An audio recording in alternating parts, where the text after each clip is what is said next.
Eyes have seen the heaviness of sleep on the faces of the crowd. If you look close, you'll even see yourself beneath an alabaster shroud. Could it be living in our heads as biological reaction to our peers? Can't you see the weight of our regrets, the consequence of living with our fears?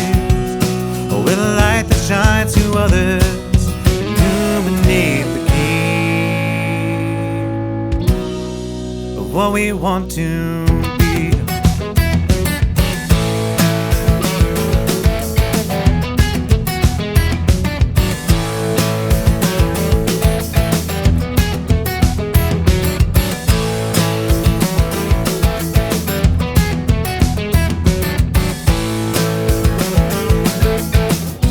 In my dreams, I finally had the means to bring that field up to the stars.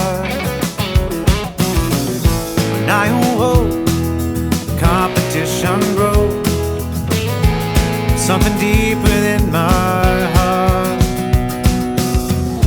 Could it be living in our heads as biological reaction to our peers? Can't we see the weight of our regrets, the consequence of living with our fears?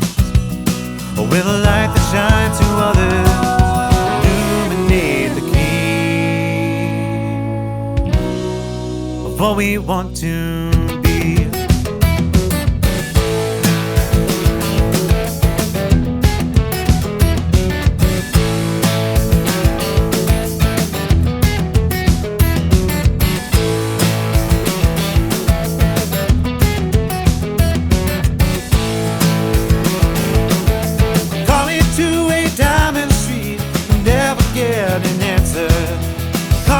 Some other kind of fear. Call it by its proper name. Never got enough from me.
Back to another episode of the Open Mic Podcast with me, your host, Tom Hirst, brought to you by Richland Source, Newsroom After Hours. This week, ladies and gentlemen, we have the one and only Mr. Ricky Mitchell in the building, here to talk about his new album. Ricky, if you want to introduce yourself, tell the crowd about what you do if they are not familiar with you. Well, I'm Ricky. I play music, which I think was implied, but... I've been doing it professionally for about 12 years, and I'm ready to be done with that. And this is kind of one of the things along the way of that transition. So interesting. Yeah, I know.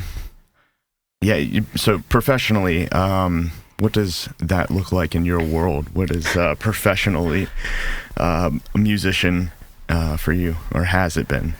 Well, it's been Mostly kind of bars, wineries, events, that sort of thing for me.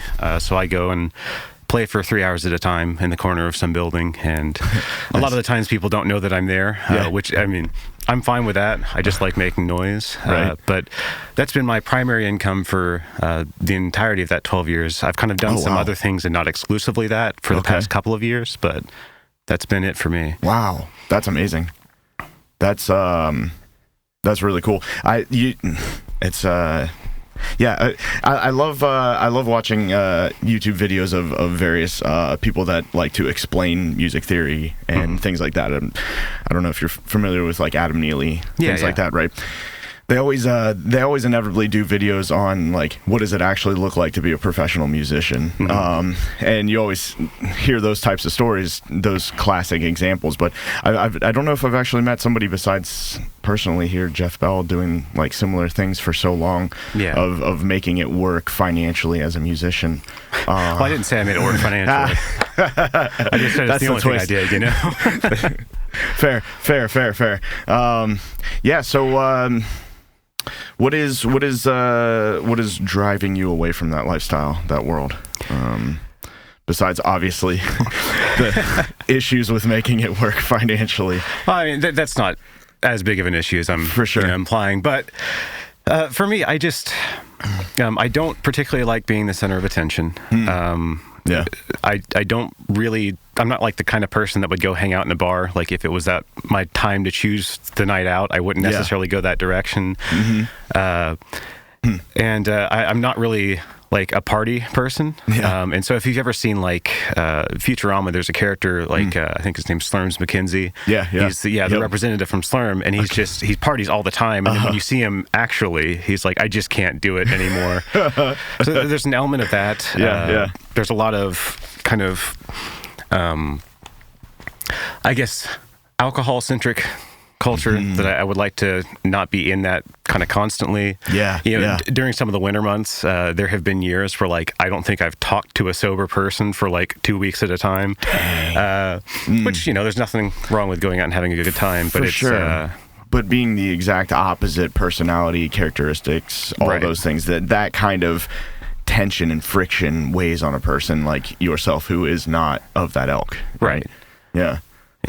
So, I mean, there's a lot of elements to that. And also it's, there are kind of a lot of limits as to what you can kind of get away with in that sort of circumstance as far as like song selection and stuff like that. It's a lot better up here than it was when I was in Tennessee doing it. In Tennessee, I literally had someone like tap me on the shoulder and said like, don't play your music. And it was someone that, you know, represented the place that I was playing, not just a crowd member, but we have a certain type of bar goer, and that certain type of bar goer only wants to hear a certain demographic of music. Right. Yeah, absolutely. So, it makes sense. I mean, it's business, but that sucks as a musician being that pigeonholed sometimes for so long. And so, I mean, there's that. You don't have any weekends. You're always playing somewhere. It's just a lot of little things. It's a surprisingly like time-consuming job to do. Considering the fact that, you know, if you really looked at it and saw like we have gigs at these times, so you're working however many hours a week, but there's like just so much more behind that. And then to scale it, too, going from like, you know, I was kind of at like 115 gigs a year for a couple of years there, and that was kind of where I peaked out. To go from doing 50 to 115 because you have to worry about, I'm in this town twice in like a month, and so I'm not going to be able to draw much for the second crowd, so I have to consider, like, is that a higher paying gig? Do I need to make sure that So there's a lot of schedule stuff like that. It's just, it's also a lot of fun. For sure. I shouldn't just come on and complain about it, but it's 12 years is a long time to do something that clearly you weren't fully invested in that type of lifestyle in that world. What is song choice for that type of background thought? Song choice, I'm sure memorizing just as many songs from various genres as you can, or have you've obviously probably have it down to a science by now after 12 years of like, I know I need to learn this type of music for this area, right? There's a bit of that. there's some interesting trends that have kind of happened as I've gone through this. There's obviously like a song will come out every once in a while that like that is the song people want to hear. Right. And, you know, like it was Tennessee Whiskey by Chris Stapleton for a while. And it was Wagon Wheel before that. Yeah. Thanks, Darius Rucker, for that revival. But honestly, what I do now is I kind of go more for the energy of it, because I don't think people pay that much attention to what you're doing. So long as you're like putting the energy into it. Yeah. But I mean, I've seen things like it used to be, you go out to, and like, let's say it's kind of an older crowd, like they wanted to hear 70s music. And now I go out and I see a crowd that looks the same, and they want to hear 80s music. And it's like interesting to see that kind of trend happening. Yeah, that's, man, I kind of wish you would, you could look at like a chart of that over the last 12 years of your career, of like those trends, and see the differencing between the demographics and the ages, and you know what worked and what didn't work. That would be fascinating. Right. No, I'm always very curious of, before we move on to the fun stuff of why you're getting out of it and what you're putting out. I'm always fascinated with the conceptions of what people think as a musician. You know, in my mind, it always boils down to the cover bands and the non-cover bands. You know, so hearing somebody making a career out of music, you know, it's either your band takes off or you're playing cover songs in bars and stuff like that. Right. So, you know, just that juxtaposition in the music scene as a whole is always fascinating to me. So it's good to talk. I want to get that over with early on. So yeah, tell me about this release. What you said you're moving on to the next phase, getting out of musicianship as a performing career, right? And trying to move it towards your own solo career. Yeah. Well, just more of an enjoyable thing. I don't like. Well, let me start with this. It's called The Path of Least Existence. And the idea behind that is, you know, with the capybara being the animal on the front of it, that was an Ori Rush commission. Yeah, oh my God. I just love to see anything he does. First of all, I love the album, the artwork, everything about it. It's sick. Thank you. I really enjoy it, but please continue. Yeah. So for me, it was, I kind of realized very early on that obviously if you do things that are polarizing, and you have a kind of a job, I almost said career, but I want to stop myself going that far, but you have a job playing music in these sort of settings, like you kind of have to be very even kilter, right? Yeah.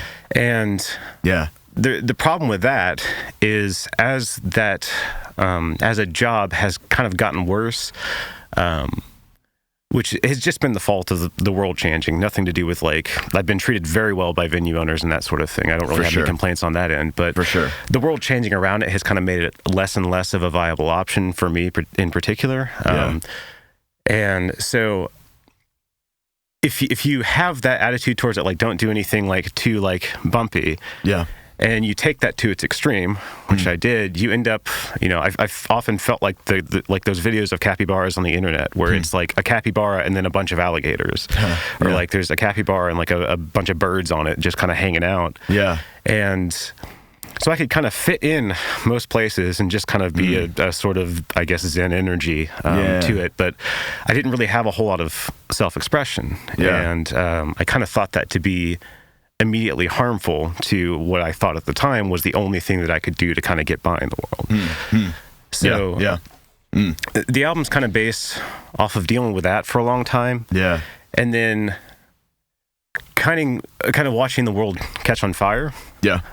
See a lot of the sort of infrastructure and sort of systems that we've built finally start to collapse under their own weight because they were never really placed on any solid foundation. And I realized like I can't just do this. Like I can't, and even if it's just a matter of like when you kind of open yourself up a little bit, all of a sudden people that kind of share your worldview or share your values or something will see that you know, oh, I recognize that from another person, so like this is, you know, one of my people now. Just doing that a little bit when I've had the kind of wherewithal to realize that I wasn't stuck in one position, has led to a lot of connections, a lot of friendships, that sort of thing. So that's amazing. The line, encountering resistance on the path of least existence, was that I can't just sit and watch the world burn and pretend that everything's okay. Yeah, absolutely. Absolutely. Man, that's cool. Yeah, it's you kind of became like, just sound aesthetics for the background aesthetics of a scene in a movie, right? Right. What you did in the last like 12 years, and that, yeah, man, when you're an extreme creative type, it's being a person who I'm sure a lot of times feels like, as you described, those are the opposites of how you like to exist, those scenes, being that type of person that isn't in the loud party crowd, the way you are able to actually make the noise that you want to make is through creative expression, Right. And like, yeah, I can see how much that would weigh on a person over that amount of time. It's a wonderful expression of that, taking a first stab out of, or first step, I should say, out of that box that you've lived in the last 12 years. It's a very nostalgic feeling and sound for me, because as I told you, it's like you pull off this mix of like late 90s, early 2000s, like alternative indie rock mixed with like country overtones. And it's very nostalgic for me. It feels like a very specific era of music that I grew up in, because I was in like middle school at that time. So like that was what I listened to, a lot of that type of stuff. And it's very, the first track has been stuck in my head the last few days since I've been listening to it. It's a fantastic album. Well, I appreciate that, man. Yeah. That was also like really the country overtones thing. It's funny because I've always had the comparisons to like James Taylor for the voice, for obvious reasons. James Taylor. Yeah. Okay. Fire and Rain. That. Yeah. So I always had that. Yeah. And I fought it a lot. Okay. And so I don't like country in general. Like some of the older stuff, I think everybody agrees is like some of that older stuff is pretty good. And, absolutely. Yep. But it's not my thing. But I also was kind of raised white trash. Yeah. And although there are a lot of elements of that I don't like, and I obviously moved to the Midwest. In part to kind of get away from a lot of that. But there's no denying the fact that like there's a certain amount of me that like, my indoor and outdoor furniture are often the same fixtures, just moved from one place to another. Heck yeah. It's in your nature. It's in your DNA, and it's coming out in I think a very fun, unique way, or refreshing way. Absolutely. Actually is a better way to put it. Yeah. So, what? Now, you obviously had an overarching theme for the lyrical content, the feeling that you were going for. How did you go about starting to write the music for it?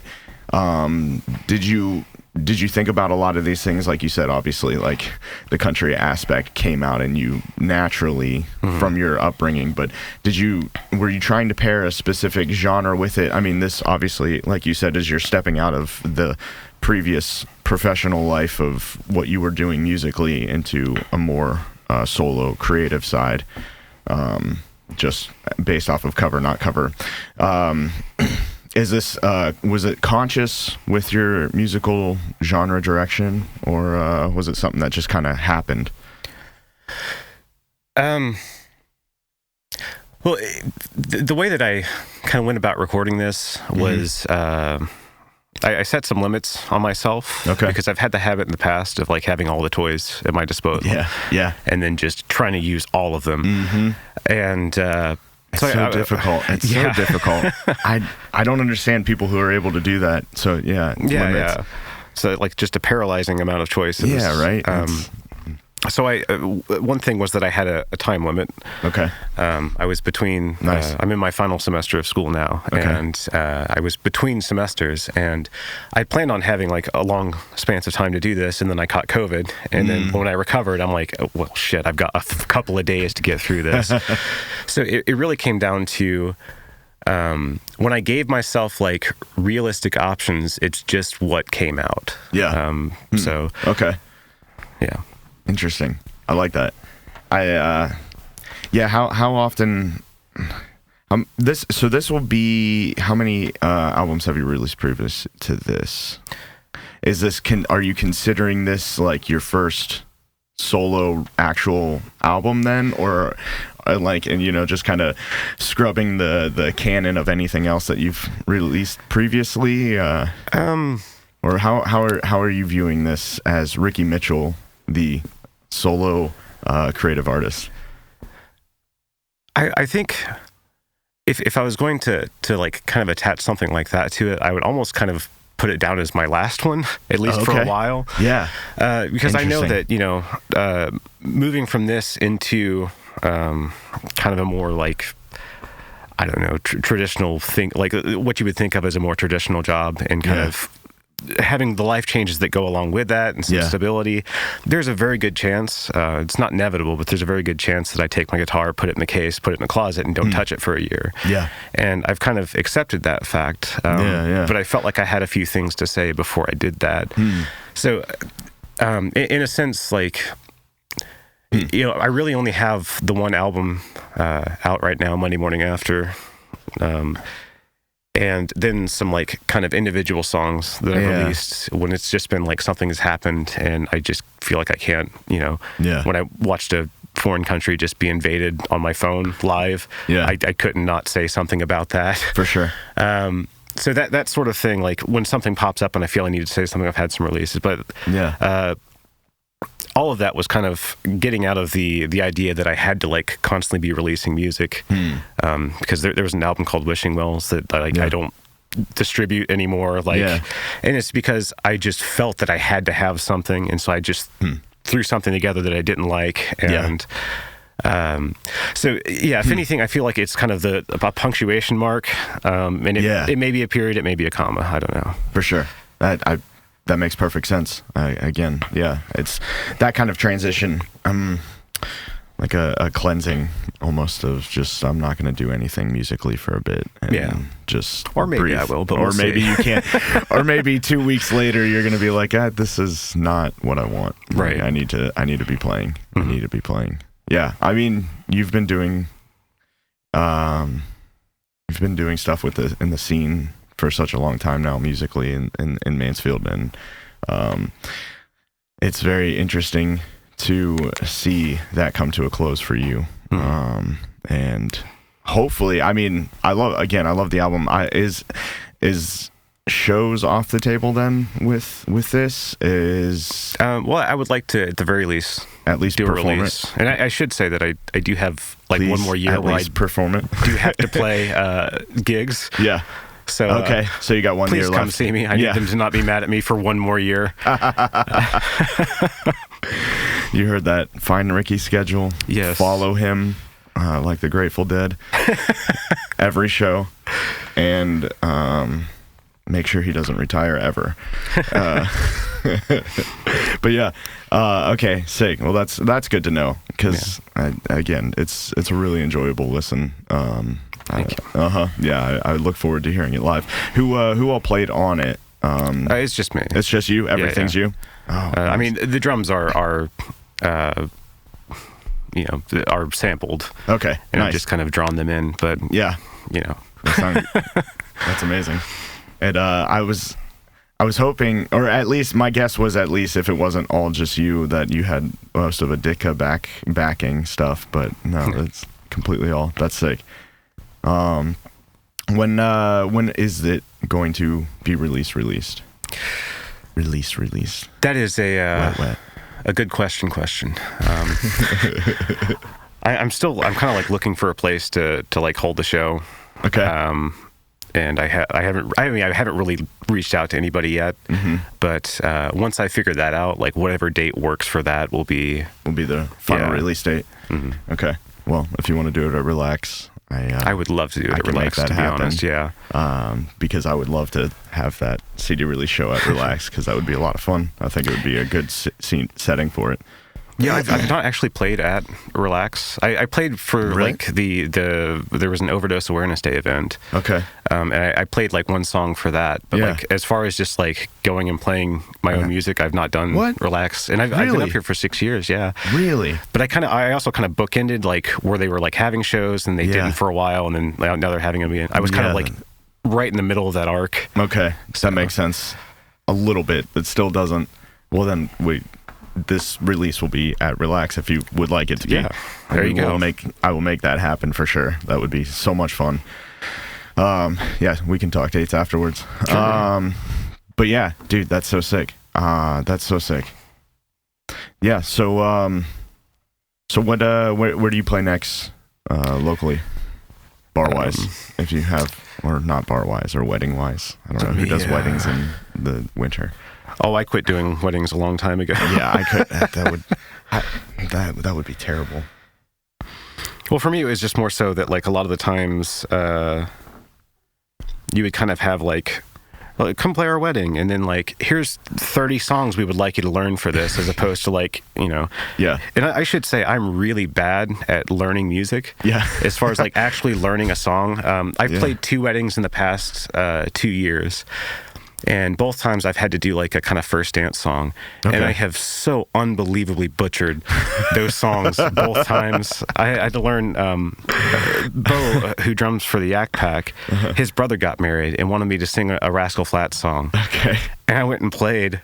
And when I got off the like the little dance floor area and went and sat with Bo, I was like, I don't know what song that was, but that was not what they asked me to do.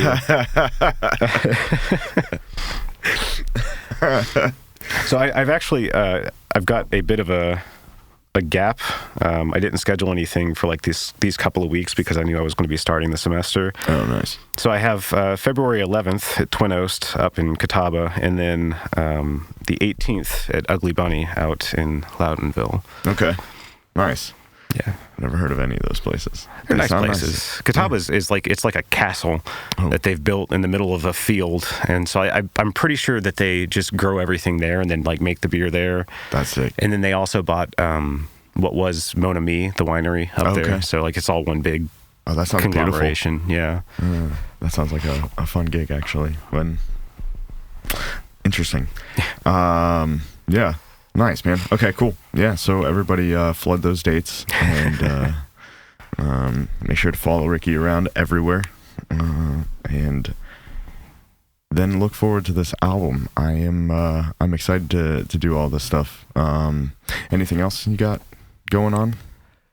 I do want to kind of shout out a friend of mine, Matt Jones. I've done a lot of recording with him. And it started out, we actually did like a couple theme songs for like streamers on the internet.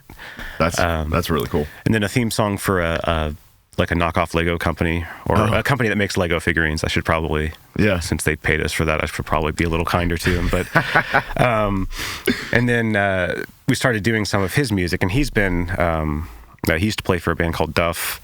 Okay. And so they've been around for like a long time making music. So I've got a couple of his songs that we're kind of about to be done with. So he's kind of doing a release with that as well. So I would look out for those. He's just a very talented writer and performer and all that sort of thing. So okay, awesome. Matt Jones, you said? Mm-hmm. Awesome. I'm assuming all of his project is just his name, or I actually think it's John Matt Jones on Spotify. He used his legal name for that for some reason, but nice. John Matt Jones. Yeah, definitely gonna check that out. That sounds good. Awesome. Well, I think that's all I really had for any of this. Ricky, thank you for coming on. Also, if you want puppies, if you need a new puppy, we have puppies. My girlfriend's dog had dogs, so. Is that what just telling everybody? What you were asking? Yeah, that's actually. I kind of wanted this entire podcast to come together just so that I could plug puppies. All right. So when I walk out of here, do you want me to send the next person? Yeah. Okay. They should be in the kitchen area over there. That's actually that janitor lady that's out there. She's actually the next person that's on the. Okay. She's a wicked banjo player. But yeah. Anyway, thank you so much for coming on, Ricky. No, seriously, the album is fantastic. The Path of Least Existence, capybaras. Those are always cute and fun. If you're not familiar, Google it right now. You'll enjoy it. There's probably awesome videos of them doing things that animals do. But yeah, Ricky, thank you so much for coming on, man. Check out the rest of his stuff. Follow him around, and look forward to this album release show because the album's amazing. It's a very fun listen. And but yeah, thank you guys. Ricky, where can everybody find you at on the websites and the internets? The tic-tacs. I really only have Facebook at the moment. I've deleted most of the other ones, and Facebook will follow suit soon enough, but good call. For a brief window, you can probably still catch me there. Word. And any of your other music on all streaming platforms or wherever fine music is sold, I guess. Yeah. Oh man, I forgot about that phrase. Yeah. Holy. Anyway, thank you guys so much. I'm going to try that again. And go. All right. Thank you guys so very much for coming out and checking out another episode of the Open Mic Podcast with me, your host, Tom Hirst. Brought to you by Richland Source, Newsroom After Hours, Two Cousins Pizza, Potent Studios, Henry Screen Printing. They pay me nothing to say that, and I love them anyway. Please come out to... We got shows coming up at places that I was gonna say, but this is gonna come out after they happen anyway. So hopefully the Two Cousins show this Saturday is gonna be sick and a lot of fun. Yeah. Thank you guys so very much, and have a wonderful day. I only use the internet to watch the people I regret, holding to or letting go. The lives that they have come to know remind me that I am so far from all of where I've been, from all of where I'm going, that I can't sleep where I am. But I swear I'll stop the car. Why is it so hard to fall asleep when you cannot find the dark?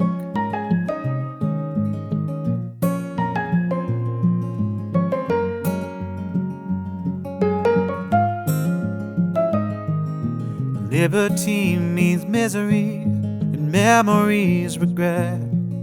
How can a soul make history when it's living with it? And painted screens and magazines all joined up at the head, screaming loneliness together is better lived than dead. But I swear I'll stop the car. Why is it so hard to fall asleep when you cannot find the dark?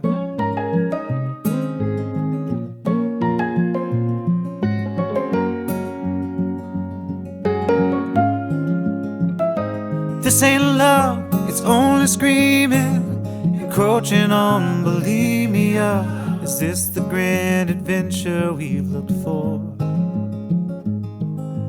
Wonder bars and stadiums, shopping malls, uranium, aimed upon our craniums to clear the warehouse floor.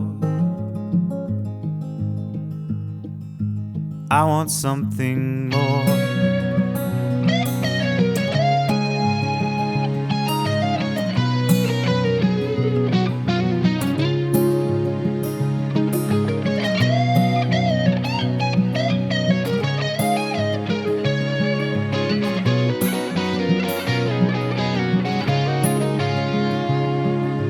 This is all life's got to give, I'll give it all away. When the best that we can hope for are the lives of yesterday, and wanting to continue and not wanting it to end. As long as they're keeping score, I don't want to win. But I swear I'll stop the car. Why is it so hard to fall asleep when you cannot find the dark?